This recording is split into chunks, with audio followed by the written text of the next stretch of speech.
Hello students, I am Neeraj Kumar Singh from channel NSync Classes. As you know, I am your science expert. Today I am going to start a chapter for class 9 matter in our surrounding. This is the first chapter of class 9. Today I will go to start the knowledge about matter. Students, सबसे पहले हम जानेंगे कि matter क्या होता है। Matter किसे कहते हैं? आप अपने चारों तरफ देखते हैं, टेबल है, चेयर है, फैन है, बहुत सारी चीज़ों को देखते हैं। इन्हीं चीज़ों को हम मैटर कहते हैं। तो according to definition of matter, anything which occupies space and has mass, यानी वो सारी चीज़ें जो स्थान घेरता है और जिसका अपना कुछ द्रव्यमान होता है, अपना वजन होता है, उसे हम मैटर कहते हैं। तो अपने चारों तरफ स्टूडेंट्स उन सारी चीज़ों को जो आप देखते हैं वो क्या करता है? स्थान घेरता है या उसका अपना मास है, तो वो मैटर है। और मैटर जो भी हो उसका अपना प्रॉपर्टी होता है, अपना कैरेक्टरिस्टिक होता है। तो मैटर का प्रॉपर्टी क्या है? तो पहला प्रॉपर्टी है मैटर का कि matter is made up of tiny particles, यानी मैटर जो है वो छोटे छोटे पार्टिकल से मिलके बने होते हैं, वेरी स्मॉल पार्टिकल से मिलकर बना होता है। जैसे आप एक एलिमेंट ले लेते हैं, एक एलिमेंट कोई एलिमेंट है, जैसे सोडियम एक एलिमेंट हम ले लिए, तो ये सोडियम एलिमेंट जो है वो छोटे छोटे बहुत सारे ऐसे पार्टिकल से मिलके स्टूडेंट्स बने होते हैं। ठीक है, चाहे कोई भी सबस्टांस है, चाहे आप टेबल ले ले, वॉल ले ले, अपने बुक को ही ले ले, तो ये सारे मैटर्स जो है वो टीनी पार्टिकल से मिलके बने होते हैं। एक एक्टिविटी के माध्यम से भी इसे समझते हैं कि ये कैसे हम कहेंगे कि मैटर जो है छोटे छोटे पार्टिकल से मिलके बने होते हैं। जैसे स्टूडेंट्स, एक एक्सपेरिमेंट को आप देखिए, मैंने एक बीकर लिया है और बीकर में 2-3 क्रिस्टल ले लिए हैं। किसका? पोटेशियम पर मैग्नेट का। स्टूडेंट्स, आप जानते हैं पोटेशियम पर मैग्नेट का जो कलर होता है वो पर्पल होता है। देखिए इस फर्स्ट बीकर को आप देख लीजिए, ये इस फर्स्ट बीकर को देखिए, इसमें हमने पोटेशियम पर मैग्नेट के और 2-3 क्रिस्टल ले लिए हैं और इसमें 100 ml वाटर ले लिए हैं और उसको फिर क्या किया हमने? डिजोल्व किया, पूरी तरह से इसको घोल दिया इसमें। फिर इसमें से 10 ml, देखिए स्टूडेंट, ये देखिए 10 ml हम इसमें से निकाल लिए और फिर उसके नेक्स्ट बीकर में जहाँ 90 ml वाटर लिए हैं, इस बीकर को देखिएगा, हम 90 ml वाटर लिए हैं और फिर इसमें से निकाला हुआ 10 ml पोटेशियम परमैंगनेट के सॉल्यूशन को इसमें डाल देते हैं। देखिए इसमें डाल दिया, फिर इसको स्टीयर किया। फिर अब अगला क्या करेंगे? इसी बीकर से 10 ml फिर हम पोटेशियम परमैंगनेट को लेते हैं और अगले 90 ml, इस बीकर में 90 ml हम वाटर को लेते हैं, इसमें इसको स्टीयर कर देते हैं, फिर घोल देते हैं और फिर इससे 100 ml ये तैयार है बीकर में पोटेशियम परमैंगनेट का सॉल्यूशन। इससे फिर 10 ml हम लेते हैं और अगले बीकर में डाल देते हैं। स्टूडेंट्स, इसमें समानता क्या है? सिमिलरिटी क्या है? सिमिलरिटी यही है कि ये सब पर्पल कलर का है। डिसिमिलरिटी क्या है? डिसिमिलरिटी ये है कि पहला जो हम बीकर लिए थे, इस बीकर को ध्यान से देखिए, ये बीकर में जो हम पोटेशियम परमैंगनेट को का जो सॉल्यूशन बनाया था वो काफ़ी डीप था। जैसे जैसे इसमें से 10 ml 10 ml 10 ml ऐसे 5 to 6 टाइम करते हैं, तो इसका कलर सिर्फ यही होता है कि ये डीप कलर का था। फाइनली ये कलर जो है वो लाइट कलर है, लेकिन यह है पर्पल कलर, जो ये प्रूव करता है कि the particles of matter are very tiny, यानी पार्टिकल जो होते हैं मैटर के वो बहुत ही टीनी होते हैं, छोटे छोटे होते हैं। फ्रेंड्स, तो पार्टिकल के एक और प्रॉपर्टी का, मैटर के पार्टिकल का एक और प्रॉपर्टी को देखते हैं। प्रॉपर्टी है the particles of matter have space between them. कहना है कि मैटर के जो पार्टिकल्स होते हैं उनके दो पार्टिकल के बीच में कुछ गैप रहता है, कुछ खाली जगह रहता है। इसी खाली जगह को हम कहते हैं इंटरमोलिकुलर स्पेस। यानी इंटरमोलिकुलर स्पेस रहता है दो पार्टिकल्स के बीच में मैटर के। जैसे इसको एक एक्टिविटी के द्वारा हम समझते हैं। जैसे देख लीजिए स्टूडेंट्स, हमने एक बीकर को लिया और इसमें कुछ अमाउंट वाटर का लिया, और वाटर का जो अमाउंट लिया उसको हमने मार्क कर दिया। यानी मान लिया कि पानी के बीकर में जो हम पानी लिया उसको ये मार्क कर देते हैं, ठीक है। अब मार्क कर दिया, यहाँ तक वाटर है, उसमें हम शुगर या साल्ट को ऐड कर देते हैं, स्पून से शुगर या साल्ट को डाल देते हैं। फिर देखिए इसमें वो काम किया, हमने डाल दिया। फिर एक ग्लास रॉड लेते हैं और इसको स्टीयर करते हैं। स्टूडेंट जब स्टीयर करते हैं उसके बाद देखते हैं तो जो हमने मार्क किया था बीकर में या ग्लास में, उस मार्क का ऊपर नीचे यानी उसका कोई मार्किंग के ऊपर या नीचे वाटर का लेवल नहीं गया। तो आखिर जो वाटर में हम मिलाए थे साल्ट या शुगर, वो कहाँ गया?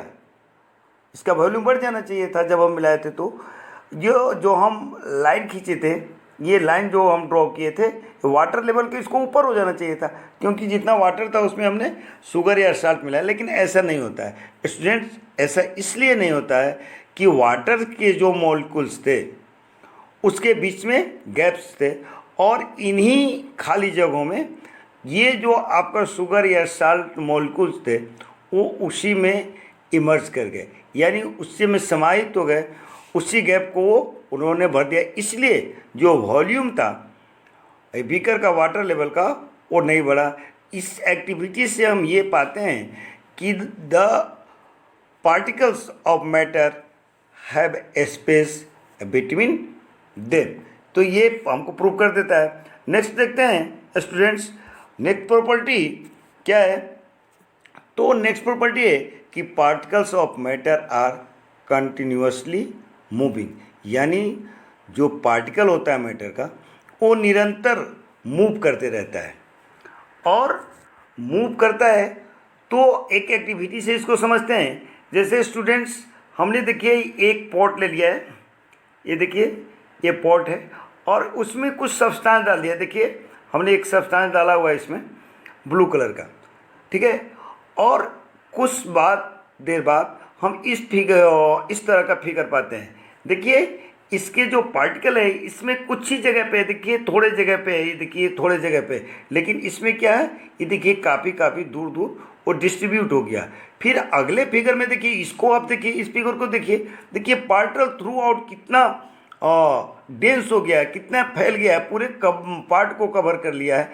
ऐसा इसलिए हुआ है क्योंकि जो पार्टिकल्स होते हैं मैटर का वो कंटिन्यूअस क्या करते रहते हैं, मूव करते रहते हैं। और इसी मूवमेंट को हम क्या कहते हैं, डिफ्यूजन कहते हैं। Diffusion means the intermixing of two or more different types of matter on their own is called diffusion. इसका मतलब हो गया कि जो पार्टिकल्स होते हैं वो खुद ब खुद हायर कंसंट्रेशन से लोअर कंसंट्रेशन की ओर मूव करता है, जो ये बताता है कि पार्टिकल जो होते हैं मैटर को वो लगातार क्या करते रहते हैं, मूव करते रहते हैं। और जो रेट ऑफ डिफ्यूजन है, जो rate of diffusion means the movement of particles from higher concentration to lower concentration increase by increasing the temperature. Temperature बढ़ाइएगा तो ये डिफ्यूजन का जो रेट है वो बढ़ेगा। स्टूडेंट्स आगे देखिए, एक और प्रॉपर्टी है मैटर का कि मैटर के जो पार्टिकल्स होते हैं स्टूडेंट्स वो एक दूसरे को अपने तरफ खींचते हैं। तो particle of matter attract each other is a property of matter. एक एक्टिविटी से इसको समझते हैं। जैसे स्टूडेंट्स आप तीन चीज़ को ले लीजिए, एक चौक को ले लीजिए, दूसरा रबर बैंड को ले लीजिए, और एक और ले लीजिए आप नेल को, आयरन नेल को ले लीजिए, और उसको ब्रेक डाउन करना चाहिएगा। तो आप रबर को और चौक को आसानी से ब्रेक डाउन कर दीजिएगा, लेकिन आयरन नेल को आप आसानी से ब्रेक डाउन नहीं कर सकते। क्यों? क्योंकि इसके जो मॉलिक्यूल्स हैं, इसके जो पार्टिकल्स हैं, वो एक दूसरे को खींचते हैं, और जिसका पार्टिकल जितना नज़दीक रहेगा उतना ज़ोर से, उतना ज़्यादा फोर्स लगेगा, और इन्हीं फोर्स को student intermolecular force of attraction कहते हैं। यानी दो पार्टिकल के बीच लगने वाले फोर्स को इंटरमोलिकुलर फोर्स कहते हैं। It means the force of attraction act between the two molecules of a particle. तो जिसका पार्टिकल जितना नज़दीक होगा उसका फोर्स ऑफ अट्रैक्शन उतना ज़्यादा होगा। तो आयरन नेल का जो पार्टिकल है वो समझिए इस तरह से है, एकदम क्लोजली पैक्ड है, एकदम एक दूसरे का नज़दीक है। जब एक दूसरे का नज़दीक है तो उसमें फोर्स ऑफ अट्रैक्शन ज़्यादा लगेगा और वो आपको आसानी से ब्रेक डाउन नहीं हुए। उसके अपेक्षा जो ये रबर है, इसके पार्टिकल्स कुछ दूर हैं, इसके अपेक्षा ये क्या है, दूर दूर है, तो इसको तोड़ना थोड़ा आसान होगा। लेकिन चौक के पार्टिकल समझिए इतना दूरी पे हैं, तो इतना दूरी पे है तो इसके फोर्स ऑफ अट्रैक्शन कम है, क्योंकि इंटरमोलिकुलर गैप जो होगा वो अगर ज़्यादा होगा तो फोर्स ऑफ अट्रैक्शन कम होगा। इसमें देखिए पार्टिकल्स के बीच में और जो स्पेस है, इंटरमोलिकुलर स्पेस, वो ज़्यादा है, इसलिए इसमें इंटरमोलिकुलर फोर्स ऑफ अट्रैक्शन कम है। ठीक है, आगे देखते हैं स्टूडेंट, आगे का पॉइंट को हम देखते हैं। देखिए एक है ब्राउनियन मोशन। ब्राउनियन मोशन क्या है, एक स्कॉलर थे बोटिस्ट कहिए, बोटनिस्ट जो होता है, यानी आप बायो का स्टूडेंट हैं अगर, तो आप जानते होंगे कि बायो को दो ब्रांच में बांटते हैं, बोटनी और जूलॉजी। जो वनस्पति विज्ञान के बारे में अध्ययन करता है उससे बोटनिस्ट कहते हैं, यानी जो प्लांट के बारे में अध्ययन करता है वो बोटनिस्ट है। तो रॉबर्ट ब्राउन जो थे एक बोटनिस्ट थे, वो एक रैंडम मोशन को देखे थे। रैंडम मोशन कहने का मतलब है कि उसका जो मूवमेंट है, वो मोशन क्या है, वो किसी भी डायरेक्शन में कभी भी हो सकता है। तो ये इन्होंने एक मूवमेंट को देखा था, एक मोशन को देखा था। वो मोशन था पोलन ग्रेन को वाटर में मूव करते देखे थे। स्टूडेंट्स आप जानते हैं पोलन ग्रेन फ्लावर का मेल पार्ट एंथर प्रोड्यूस करता है, बहुत छोटा छोटा होता है स्टूडेंट, और वो पानी के साथ उसका रैंडम मूवमेंट था, रैंडम मोशन था। उसको उन्होंने 1827 में देखा था स्टूडेंट्स, 1827 में देखा था, और इसी मूवमेंट को उन्होंने क्या कहा था, पार्टिकल मूवमेंट को उन्होंने कहा था ब्राउनियन मोशन। ये ब्राउनियन मोशन स्टूडेंट्स और जगह देखने को मिलेगा आपको, जैसे डस्ट पार्टिकल है वो एयर में मूव करते रहता है, उसमें भी मोशन होता है। तो उसमें मोशन इसलिए होता है स्टूडेंट कि डस्ट के जो पार्टिकल्स हैं वो कोलाइड्स करते हैं, टक्कर करते हैं एयर के पार्टिकल से, जिसके कारण उसका मूवमेंट होता है। Dust moves because the random moving particles air collides with the particles of dust. तो ये जो ब्राउनियन मोशन है, ये इस बात पे डिपेंड करता है कि उस पर क्या टेम्परेचर है। अगर आप टेम्परेचर को इंक्रीज कीजिएगा students, if temperature will increase the Brownian motion will also increase, यानी टेम्परेचर बढ़ेगा तो ब्राउनियन मोशन बढ़ेगा, यानी टेम्परेचर पे डिपेंड करता है। अब देखिए स्टूडेंट्स, कोई भी चीज़ है उसका प्रॉपर्टी है, तो जो मैटर है वो जनरली जो आपके स्टैंडर्ड का है वो 3 फॉर्म में पाया जाता है। यानी वो तीनों फॉर्म क्या है, सॉलिड, लिक्विड, गैस। तो एक एक करके सबका प्रॉपर्टी हम पढ़ते हैं। स्टार्ट करते हैं प्रॉपर्टी ऑफ सॉलिड, यानी सॉलिड का क्या प्रॉपर्टी है। यानी property of solids are, first है सॉलिड शेप, डिफिनिट शेप। यानी सॉलिड के पास क्या है, अपना डिफिनिट एक निश्चित शेप होता है, एक निश्चित आकार होता है, और उसका एक डिफिनिट बाउंड्रीज होता है, क्योंकि जब शेप है तो उसका बाउंड्री है। स्टूडेंट्स दूसरी बात है कि जो सॉलिड्स होते हैं उसका फिक्स वॉल्यूम होता है, यानी सॉलिड्स का शेप डिफिनिट होता है और वॉल्यूम फिक्स होता है। अगला चीज़ है स्टूडेंट्स, आप सॉलिड देखते हैं, आप नेल को देखते हैं, आयरन नेल को देखते हैं, या कुछ भी ब्लॉक देखते हैं आयरन का, एल्युमिनियम का ब्लॉक देखते हैं, तो उसको आप दबा करके ज़्यादा कंप्रेस नहीं कर सकते हैं, यानी प्रेस करके आप उसको कंप्रेस नहीं कर सकते हैं। वो यानी उसका जो कंप्रेसिबिलिटी है एकदम नेग्लिजिबल है, न के बराबर है। ऐसा हल्का हो सकता है लेकिन वो न के बराबर है, तो हम कह सकते हैं कि जो सॉलिड्स हैव नेग्लिजिबल कंप्रेसिबिलिटी।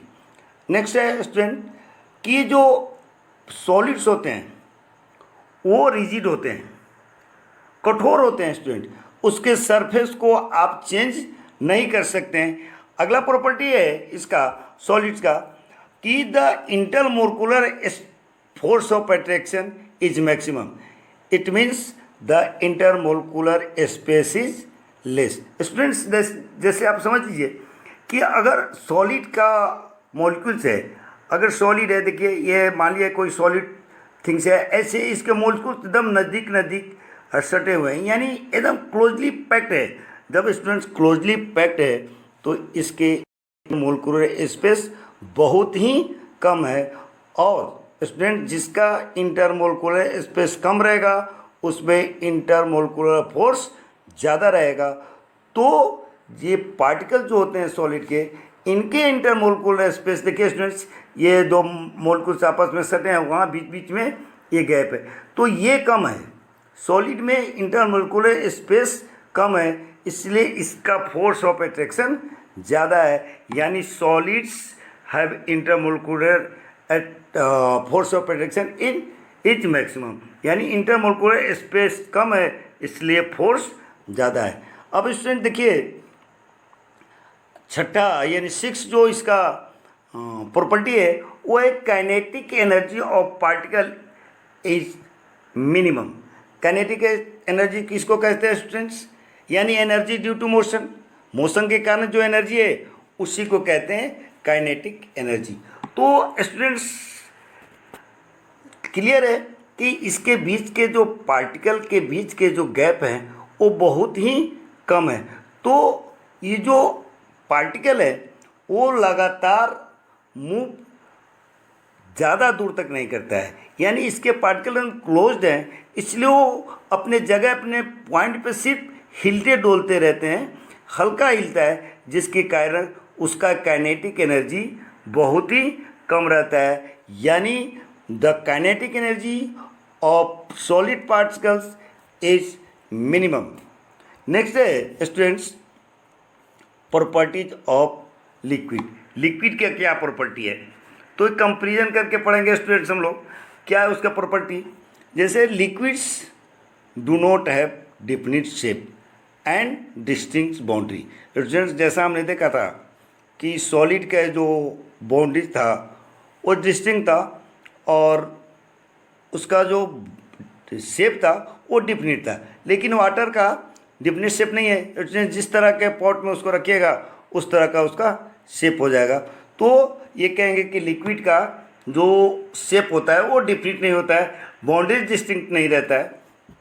अगला पॉइंट स्टूडेंट्स लिक्विड है फिक्स्ड वॉल्यूम, यानी लिक्विड का फिक्स्ड वॉल्यूम है and they can be compressed, इसको कंप्रेस कर सकते हैं, लिक्विड्स को हम कंप्रेस कर सकते हैं, उतना ज़्यादा तो नहीं लेकिन सॉलिड से ज़्यादा। सॉलिड में तो नेग्लिजिबल था लेकिन लिक्विड को हम कंप्रेस कर सकते हैं और इसका जो शेप वही होता है स्टूडेंट जो उसका पॉट का शेप होता है, यानी आप वाटर को जिसमें रखिएगा वो उसी आकार का हो जाता है स्टूडेंट्स।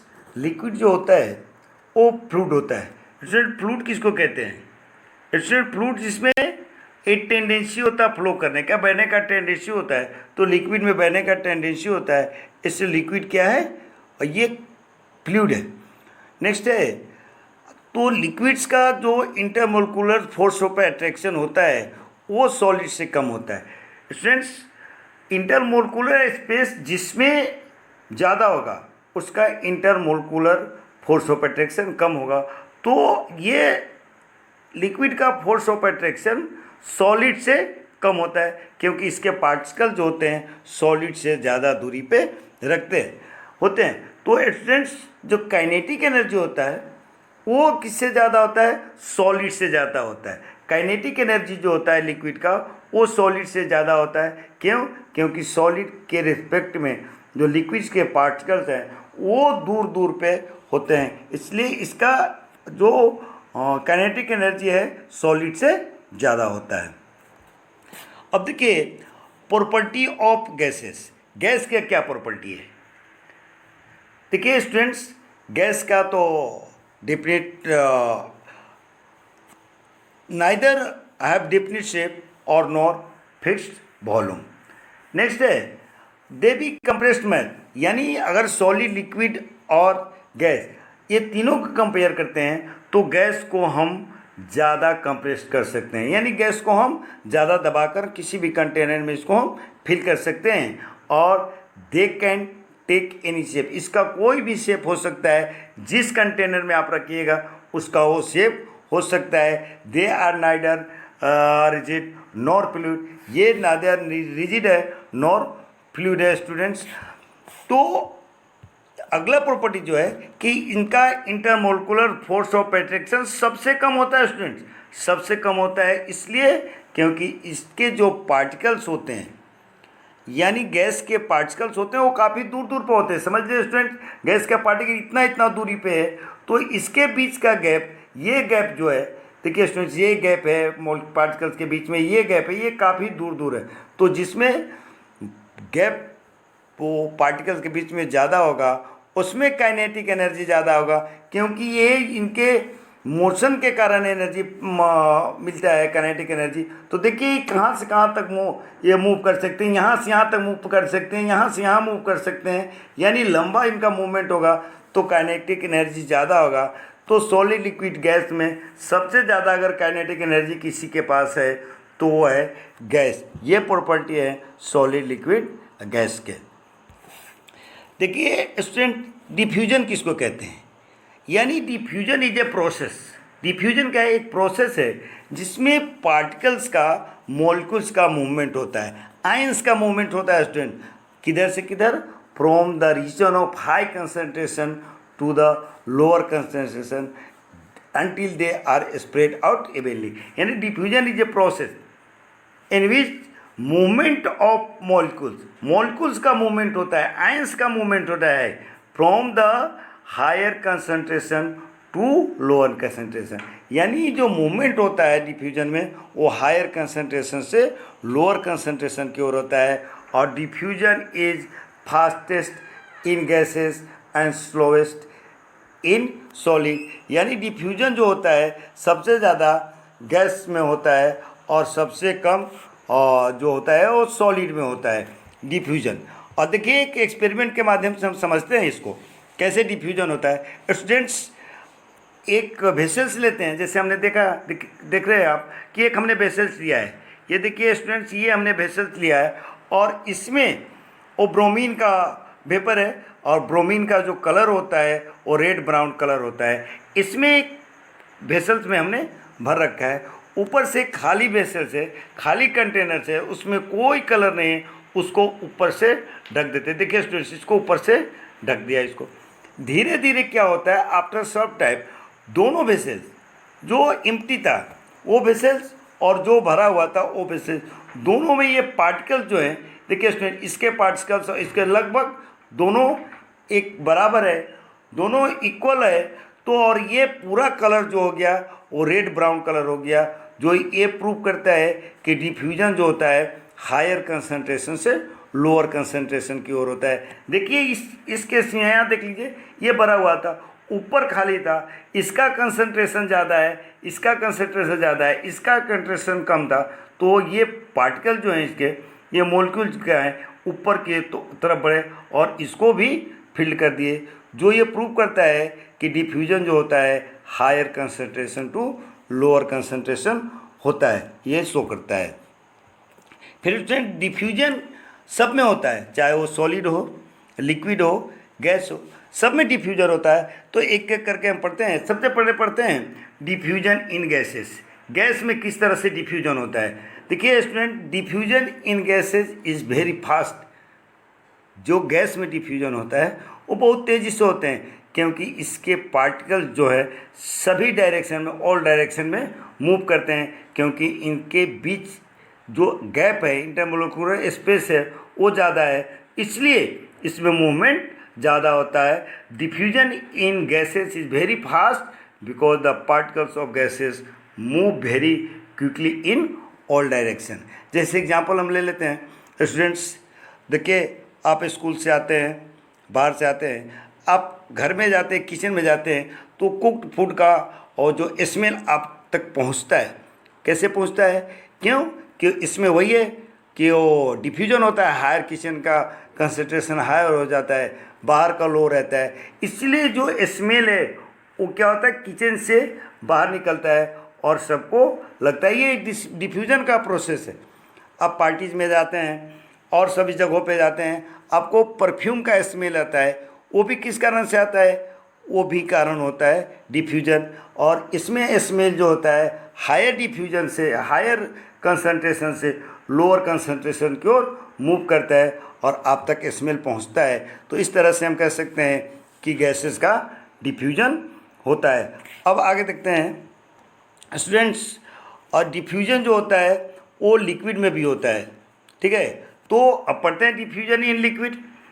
तो diffusion in liquid is slower then gases, यानी गैस के अपेक्षा रिस्पेक्ट में लिक्विड में जो डिफ्यूजन है वो स्लो होता है। आप जानते हैं क्यों स्लो होता है? क्योंकि इसके पार्टिकल्स जो है बहुत तेज़ी से मूव नहीं करते हैं। तो ये डिफ्यूजन लिक्विड में स्लो होता है, गैस में जाता है ज़्यादा होता है। This is because the particles of liquid move slowly as compare to particles of gases. देखिए स्टूडेंट्स, अगर ये पार्टिकल है गैस का और ये पार्टिकल है लिक्विड का, जो ज़्यादा कंडेंस है, जो ज़्यादा सटा हुआ पार्टिकल है, उसमें जो डिफ्यूजन होगा कम होगा। यही कारण है कि लिक्विड से डिफ्यूजन, जो लिक्विड में जो डिफ्यूजन होता है गैस के अपेक्षा कम होता है स्टूडेंट्स।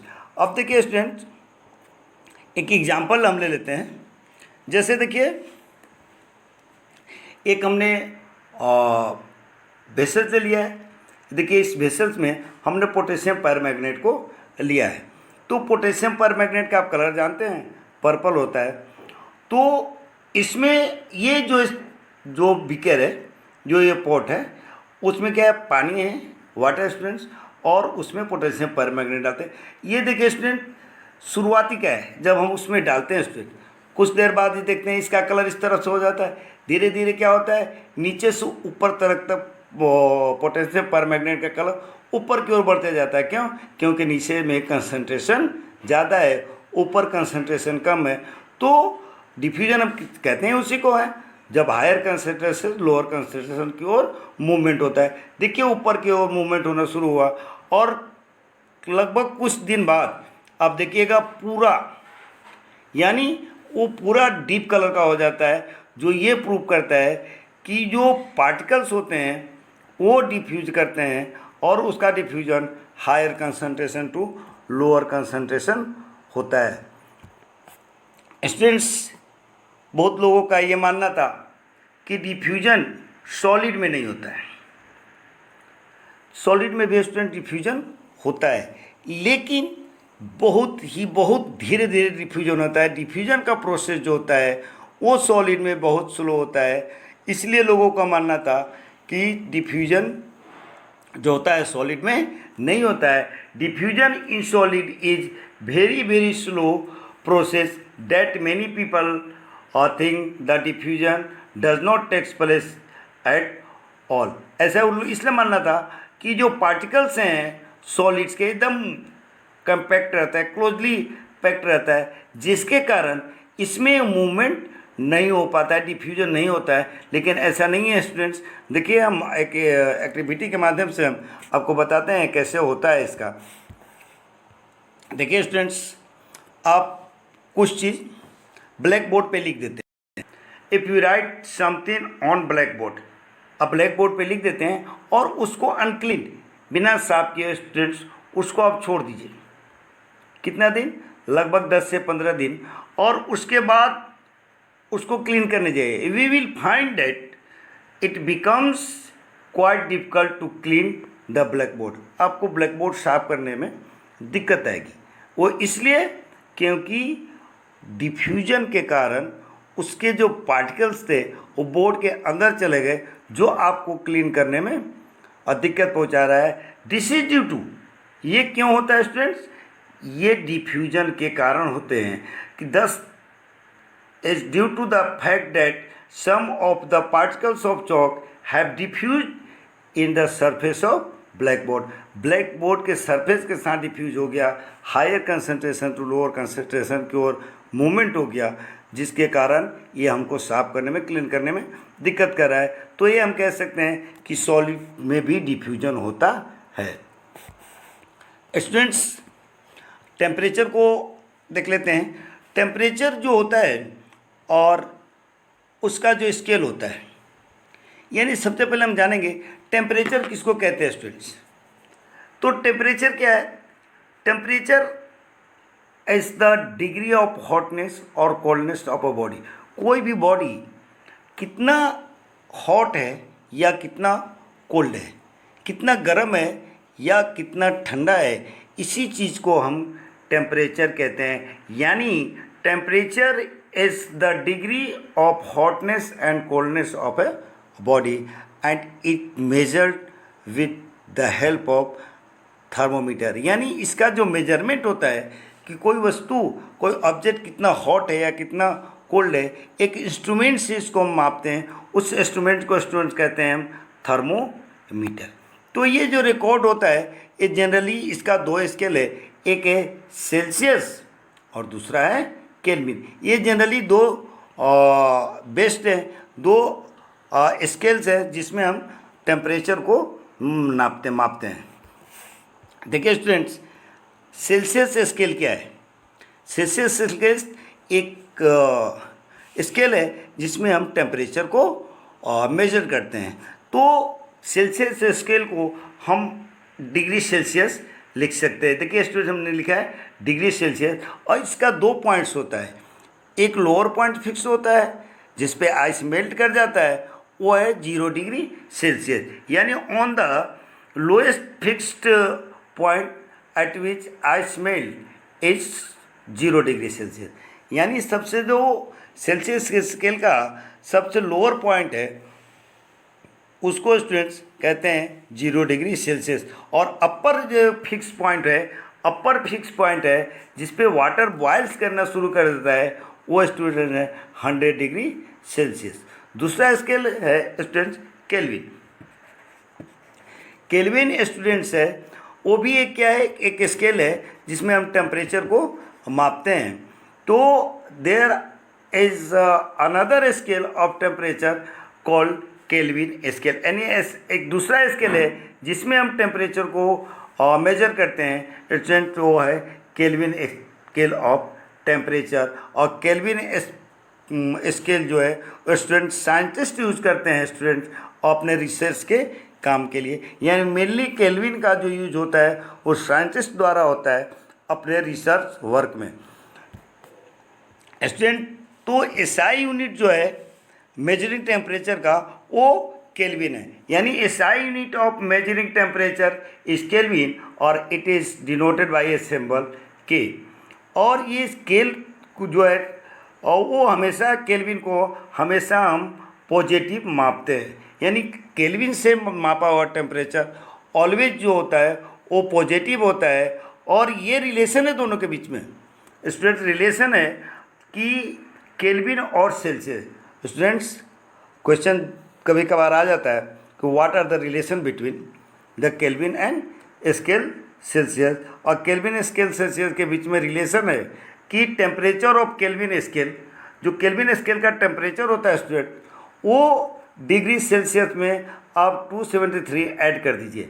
यानी अगर आप केल्विन में अगर पूछता है टेम्परेचर दिया हुआ है डिग्री सेल्सियस में, अगर उसमें पूछा जाता है कि आप इसको केल्विन में बदलिए, तो डिग्री सेल्सियस को में आप 273 जोड़ दीजिएगा, उससे आपको केल्विन स्केल प्राप्त हो जाता है। स्टूडेंट्स, अगर आपको टेम्परेचर केल्विन स्केल में दिया हो और तब आपसे पूछा जाए कि इसको आप डिग्री सेल्सियस में कन्वर्ट कीजिए तो स्टूडेंट्स आप जितना केल्विन स्केल में टेम्परेचर होगा उसमें से माइनस कर दीजिएगा 273, इससे आपको डिग्री सेल्सियस में कन्वर्ट हो जाएगा।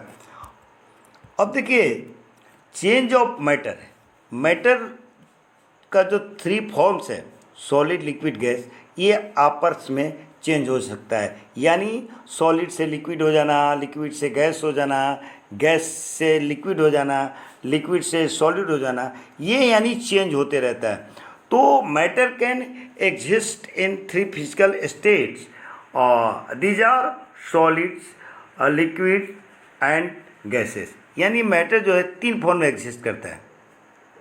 तो इसके स्टेट को जो चेंज करेंगे हम, जो फिजिकल स्टेट इसका जो चेंज होगा वो 2 वेज है, उसका 2 रास्ते हैं जिसके माध्यम से हम उसको चेंज कर सकते हैं।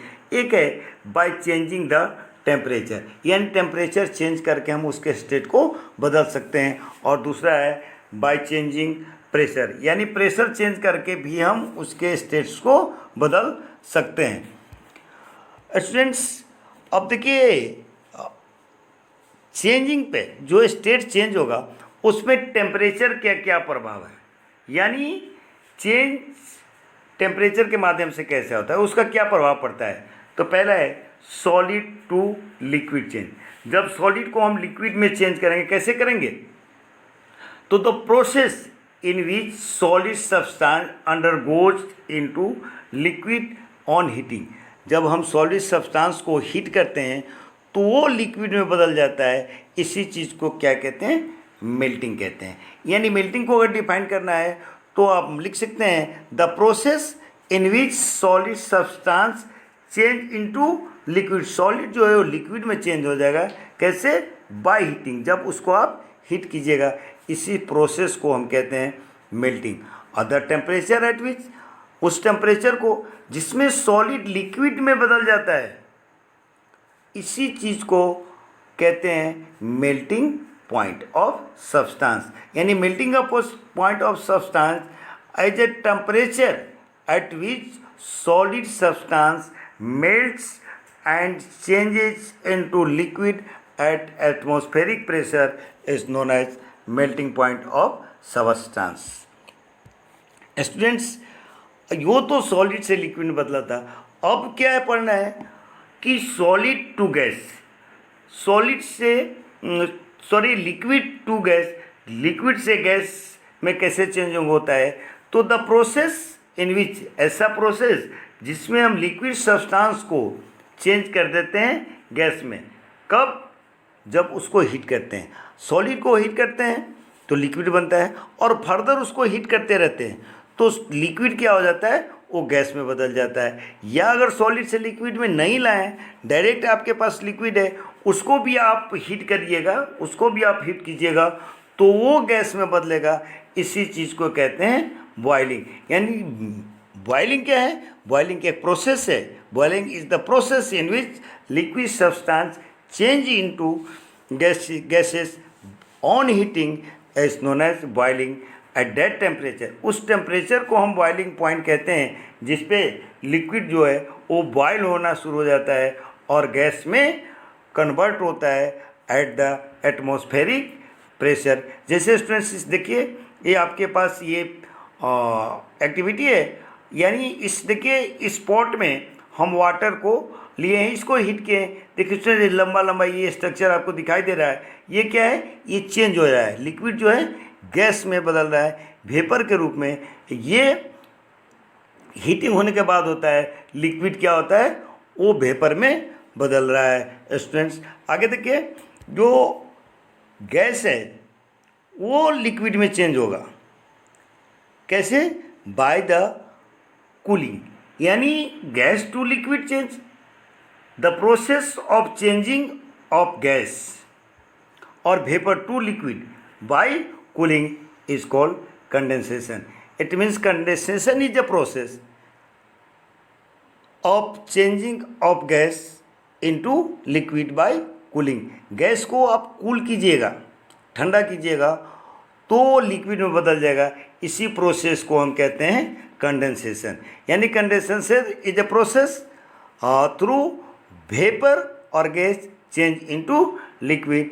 तो हम कह सकते हैं कि जो कंडेंसेशन है वो रिवर्स ऑफ बॉइलिंग है, यानी हम बॉयल करते हैं तो वेपर में बदलता है, और जब कंडेंस करते हैं तो वेपर और गैस लिक्विड में बनता है, यानी एक दूसरे का वो रिवर्स है। देखिए स्टूडेंट्स, ये हमने आपको फिगर दे रखा है, ये क्या है, ये वाटर ड्रॉपलेट्स है।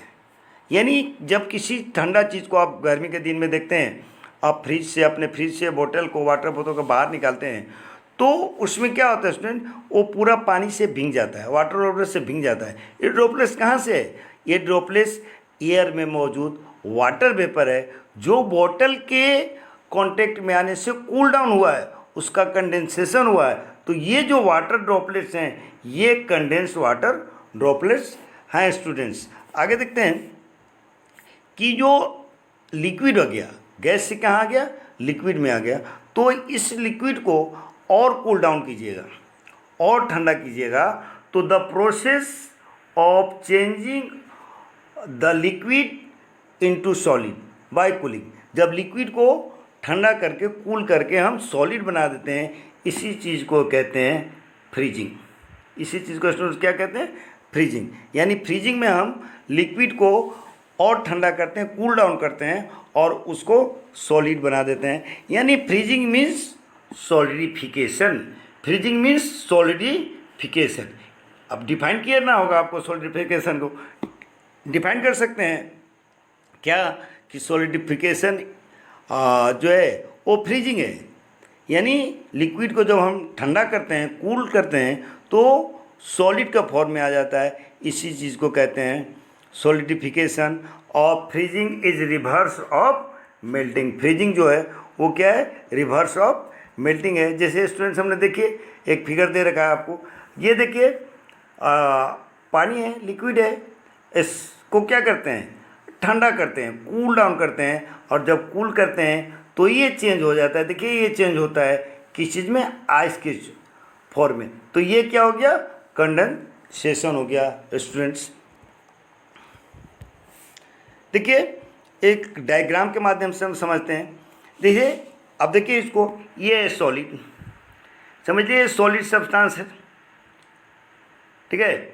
इसको क्या करते हैं आप, हीट करते हैं, इसको टेम्परेचर देते हैं, तो क्या होता है, ये मेल्ट हो जाता है, और मेल्ट होकर क्या बनता है स्टूडेंट्स, लिक्विड बनता है। देखिए ये स्टूडेंट्स, ये सॉलिड है, इसको, ये सॉलिड है, इसको हम हीट करते हैं और टेम्परेचर देते हैं, ये मेल्ट होता है, और मेल्ट होकर क्या बन जाता है, लिक्विड बन जाता है। फर्दर इसको हम क्या करते हैं, हीट करते हैं, फर्दर इसको टेम्परेचर देते हैं, तब ये क्या बन जाता है, वेपर के रूप में, ये गैस के रूप में निकलता है, ये कन्वर्ट हो जाता है गैस के फॉर्म में, इसी को कहते हैं वेपोराइजेशन। फिर स्टूडेंट देखिए, इस गैस को आप कूल डाउन कीजिए, ठंडा कीजिए, तो ये किस में बदलेगा स्टूडेंट्स, ये बदल जाएगा लिक्विड में, और इसी चीज़ को कहते हैं कंडेंसेशन। यानी gas change into liquid by cooling is known as condensation. और इस लिक्विड को स्टूडेंट्स और कूल डाउन कीजिएगा तो ये क्या हो जाएगा, ये सॉलिड फॉर्म मिल जाएगा, ये इसका सॉलिड फॉर्म हो जाएगा, तब इसको कहते हैं फ्रीजिंग। यानी लिक्विड को जब कूल डाउन कहते हैं तो वो सॉलिड फॉर्म में आ जाता है स्टूडेंट्स। अब देखिए लेटेंट हीट किसको कहते हैं, जिसको हिंदी में हम कहते हैं गुप्त ऊष्मा, छुपा हुआ ऊष्मा है, ठीक है, गुप्त ऊष्मा है। The heat energy which has to be supplied to change the state of substance.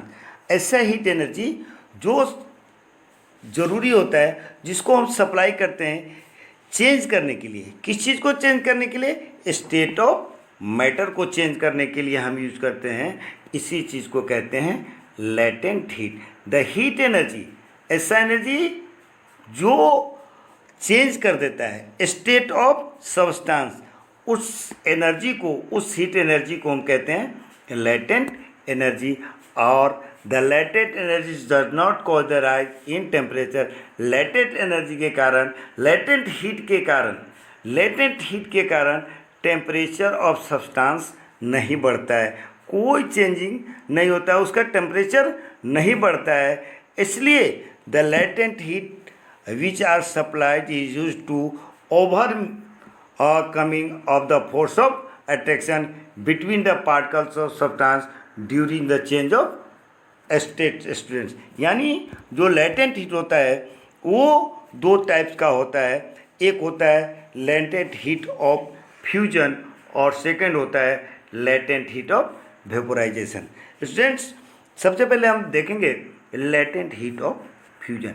Latent heat of fusion क्या है? तो फ्यूजन मतलब होता है स्टूडेंट्स कि उसके मॉलिक्यूल जो होते हैं आपस में फ्यूज्ड होते हैं, यानी द अमाउंट ऑफ हीट, यानी हीट का वो मात्रा जो हम सप्लाई करते हैं, देते हैं किसको, चेंज करने के लिए सब्सटेंस को, किस स्टेट से, सॉलिड टू लिक्विड, यानी इसी को मेल्टिंग कहते हैं। यानी ऐसा हीट का अमाउंट जो हम सप्लाई करते हैं स्टेट चेंज करने के लिए सॉलिड टू लिक्विड, यानी सॉलिड से लिक्विड में बदलने के लिए जो हम हीट सप्लाई करते हैं जितना अमाउंट, उसी को कहते हैं लेटेंट हीट ऑफ फ्यूजन। और इसका एसआई यूनिट है स्टूडेंट्स जूल पर केजी। और latent heat of fusion of ice, ice के latent of fusion student 3.36 into 10⁵ joule per kg.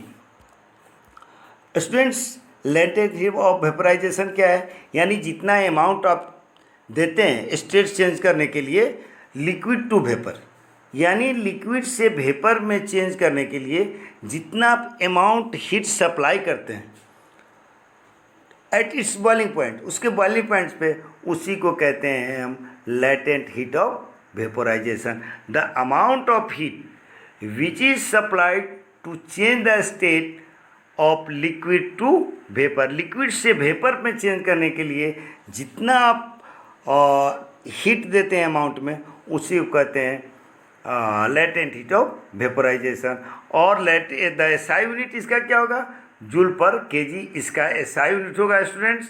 और इसका vaporisation, latent heat of vaporisation water के लिए होता है student 22.5 into 10⁵ joule per kg. Students इसको याद रखना है स्टूडेंट, जब कभी एग्जाम में आ जाता है कि latent heat of vaporisation of water क्या है, और इसका यूनिट भी स्टूडेंट्स याद रखना जरूरी है कि लेटेंट हीट ऑफ वेपोराइजेशन का यूनिट क्या होता है, तो joule per KG.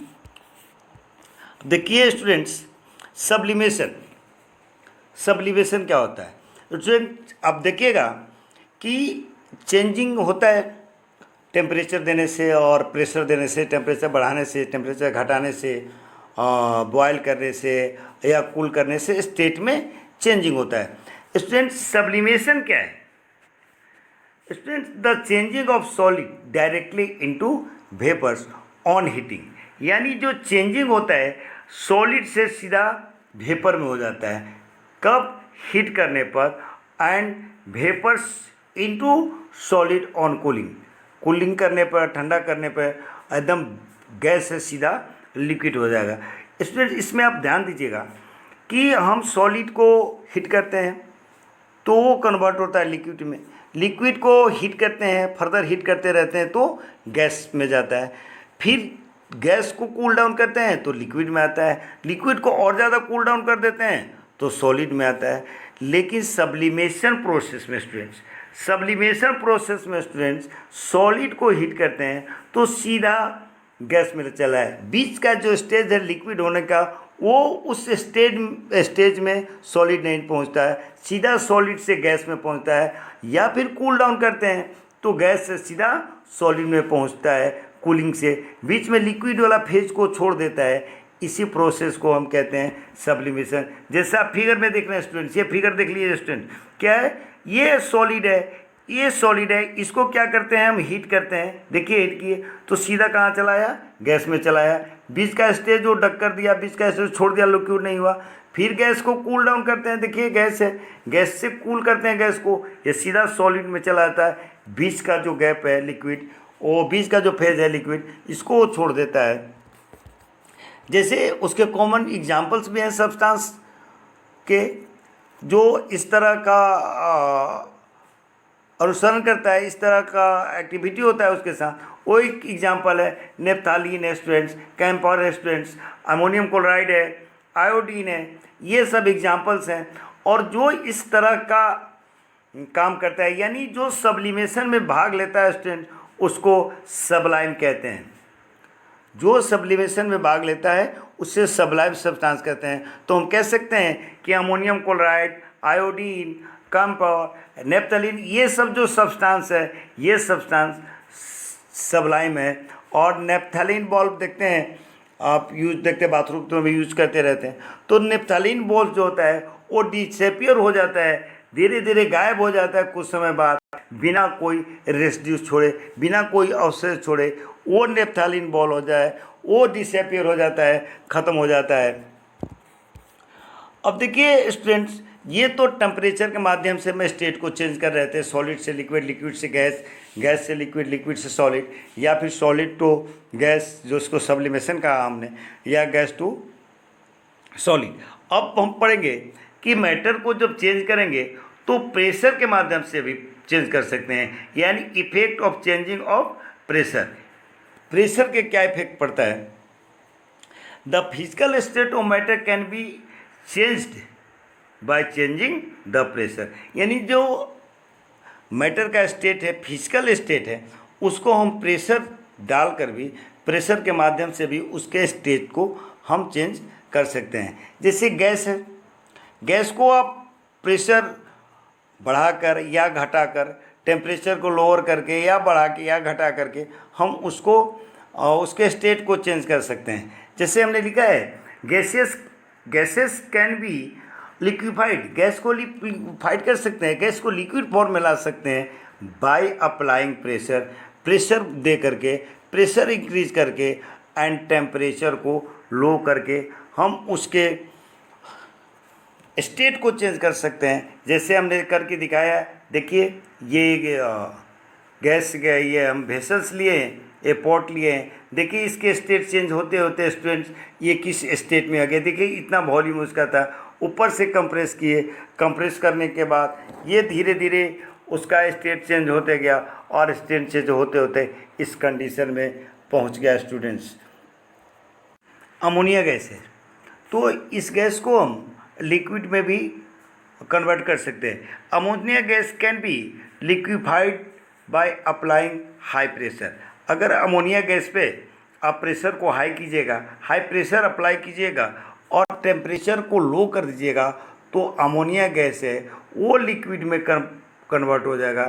The conversion of solid carbon dioxide gas, solid carbon dioxide gas को हम कन्वर्ट करना चाहते हैं कार्बन डाइऑक्साइड गैस में, इसका स्टेट चेंज करना चाहते हैं, सॉलिड से लिक्विड में बनाना चाहते हैं, तो हमको प्रेशर को डिक्रीज करना पड़ेगा, यानी प्रेशर कम कर दीजिए और एटमॉस्फेरिक टेम्परेचर को हाई कर दीजिए, तो हम solid carbon dioxide gas, solid carbon dioxide को कार्बन डाइऑक्साइड गैस के फॉर्म में हम कर सकते हैं, यानी उसका स्टेट चेंज कर सकते हैं। और जो सॉलिड, स्टूडेंट्स याद रखिएगा, जो सॉलिड कार्बन डाइऑक्साइड गैस होता है एक्सट्रीमली कोल्ड सब्सटेंस है, बहुत ही ठंडा सब्सटेंस है स्टूडेंट्स।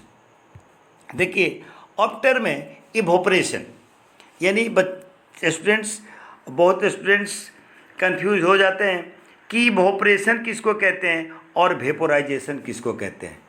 तो सबसे पहले हम समझ लेते हैं इवोपरेशन किसको कहते हैं। Evaporation is the process in which liquid convert into vapour, यानी इवोपरेशन एक प्रोसेस है जिसमें लिक्विड कन्वर्ट हो जाता है वेपर में बिलो द बॉइलिंग पॉइंट। यही वो की पॉइंट्स है कि वाटर जो है वो वेपर में चेंज हो जाता है, लेकिन below the boiling point, boiling point के नीचे तो वो चेंज हो जाता है, इसी चीज़ को इवोपरेशन कहते हैं। और vaporisation is a process in which liquid also change in the vapour. इसमें भी वेपोराइजेशन में भी स्टूडेंट्स लिक्विड जो है वो वेपर में चेंज हो जाता है, लेकिन एबव द बॉइलिंग पॉइंट या उससे ऊपर जब ये इस तरह का काम होता है, वाटर चेंज इनटू वेपर होता है, तब उसको वेपोराइजेशन कहते हैं। और जब बॉइलिंग पॉइंट से नीचे वेपर जो होता है, लिक्विड जो होता है वो वेपर में चेंज हो जाता है, इसी को कहते हैं evaporation. The temperature at which evaporation takes place, latent heat of vaporisation must be supplied. यानी लेटेंट हीट ऑफ वेपोराइजेशन जो है वो सप्लाइड होता है, जरूरी होना चाहिए whenever the liquid change into vapour, जब लिक्विड वेपर में चेंज हो जाता है।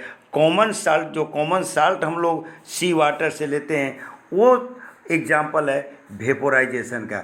यानी जो क्वेश्चन है कि वाटर जो सी का होता है उससे हम और साल्ट प्राप्त करते हैं, ये किस प्रोसेस से होता है स्टूडेंट, तो आपका आंसर होगा इवोपरेशन के माध्यम से। स्टूडेंट्स, फैक्टर्स जो हैं, कुछ फैक्टर्स हैं जो इवोपरेशन पे अपना प्रभाव डालते हैं। यानी पहला फैक्टर है वो है टेम्परेचर। यानी टेम्परेचर जो है इवोपरेशन पर इफेक्ट डालता है। अगर टेम्परेचर बढ़ेगा तो इवोपरेशन बढ़ेगा। यानी इवोपरेशन आप ज़्यादा चाहते हैं तो टेम्परेचर ज़्यादा देना पड़ेगा। It means evaporation is directly proportional to temperature. Temperature बढ़ेगा, इवोपरेशन बढ़ेगा। यही तो कारण है स्टूडेंट कि आप समर के दिनों में, गर्मी के दिनों में आपका कपड़ा जो क्लॉथ है वो तेज़ी से सूखता है, तेज़ी से ड्राई करता है with respect to rainy season. Rainy season की अपेक्षा आप गर्मी के दिनों में, बरसात की अपेक्षा गर्मी के दिनों में आपके कपड़े तेज़ी से सूखते हैं। दूसरा इफेक्ट क्या डालता है वो है surface area. Students, surface area ज़्यादा रहेगा तो इवोपरेशन ज़्यादा होगा। As the surface of area of liquid increases, अगर सरफेस एरिया लिक्विड क्या ज़्यादा है तो इवोपरेशन एल्सो इंक्रीजेज, इवोपरेशन ज़्यादा बढ़ेगा। यही कारण है कि hot water cools faster in bowl. जो बॉल्स होते हैं जिसको कटोरा कहते हैं, बॉल्स में आपका हॉट वाटर तेज़ी से ठंडा होता है, किसके अपेक्षा? ग्लास के अपेक्षा। ग्लास से पहले आपको बाउल में लिक्विड जल्दी कूल डाउन होता है। अगला है ह्यूमिडिटी। यानी ह्यूमिडिटी सबसे पहले जानेंगे कि ह्यूमिडिटी क्या है। यानी वाटर का जो अमाउंट है, वाटर वेपर का जो अमाउंट है लिक्विड में और एयर में, वाटर वेपर का जो अमाउंट है एयर में, उसी को कहते हैं ह्यूमिडिटी। एक स्पेसिफिक एरिया में उसको क्या कहते हैं? ह्यूमिडिटी। अगर ह्यूमिडिटी ज़्यादा है तो इवोपरेशन कम होगा। ह्यूमिडिटी ज़्यादा है तो इवोपरेशन कम होगा कैसे? अब जैसे एयर है उसमें वाटर वेपर का अमाउंट ज़्यादा है तो फिर वो तो इवोपरेट होने वाले वाटर को एब्जॉर्ब नहीं ना कर पाएगा स्टूडेंट्स, क्योंकि उसके पास पहले से क्या है? ह्यूमिड है, उसमें पहले से वाटर वेपर है। तो ह्यूमिडिटी ज़्यादा रहेगा तो वेपोराइजेशन रेट जो होगा वो डिक्रीज करेगा।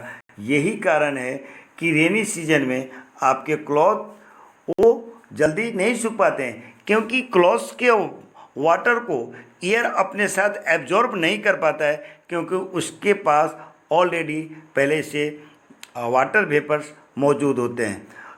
इसके बाद जो स्टूडेंट्स अगला पॉइंट जो है, अगला जो फैक्टर है वह है wind speed.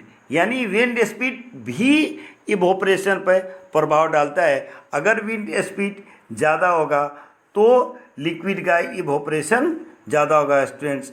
With increase the wind speed rate the evaporation of liquid also increase।